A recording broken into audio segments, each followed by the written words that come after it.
কলকাতার লোকভবনে শপথ নিলেন পশ্চিমবঙ্গের নবনিযুক্ত রাজ্যপাল রবীন্দ্র নারায়ণ রবি।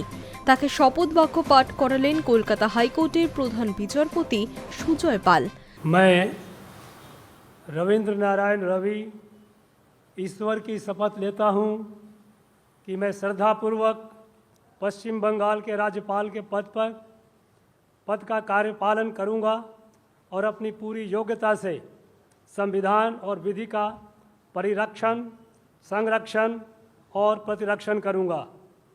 শপথ গ্রহণ অনুষ্ঠানে উপস্থিত ছিলেন মুখ্যমন্ত্রী মমতা বন্দ্যোপাধ্যায়, মুখ্য সচিব নন্দিনী চক্রবর্তী, বিধানসভা স্পিকার বিমান বন্দ্যোপাধ্যায়, বামফ্রন্ট চেয়ারম্যান বিমান বসু সহ প্রমুখ।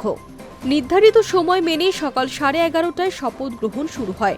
শপথ গ্রহণের আগে এবং পরে জাতীয় গান বন্দে মাতরম এবং জাতীয় সঙ্গীত জন গণ মন বাজানো হয়। শপথ নিয়ে মুখ্যমন্ত্রী সহ অতিথিদের সঙ্গে আলাপ করেন নতুন রাজ্যপাল। সিভি আনন্দ বোসের ইস্তফার পর পশ্চিমবঙ্গের স্থায়ী রাজ্যপাল হিসেবে দায়িত্ব দেওয়া হয় রবিকে। এতদিন তিনি ছিলেন তামিলনাড়ুর রাজ্যপাল। বুধবারই কলকাতায় পৌঁছন বোসের উত্তরসূরি। তামিলনাড়ু রাজ্যপাল থাকাকালীন ডিএমকে সরকারের সঙ্গে বারংবার সংঘাতে জড়িয়েছেন রবি। গত কয়েক বছরে বিভিন্ন বিল ঘিরে এমকে স্ট্যালিনের সরকারের সঙ্গে রবির সংঘাত প্রকাশ্যে এসেছে। এমনকি রাজ্যপালকে সরানোর জন্য রাষ্ট্রপতি দ্রৌপদী মুর্মুর কাছেও আর্জি জানিয়েছিলেন স্ট্যালিনেরা।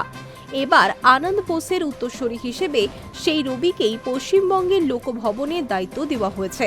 রাজ্যপালের পদ থেকে বোসের আচমকা ইস্তফা নিয়ে প্রশ্ন তুলেছিলেন মুখ্যমন্ত্রী। তামিলনাড়ু রাজ্যপাল পদে থাকা রবির নাম পরবর্তী রাজ্যপাল হিসেবে ঘোষিত হওয়ার পরই সমাজ মাধ্যমে মুখ্যমন্ত্রী লিখেছিলেন, পশ্চিমবঙ্গের রাজ্যপাল শ্রী সিভি আনন্দ বোসের আচমকা পদত্যাগের খবরে আমি স্তম্ভিত এবং গভীরভাবে উদ্বিগ্ন।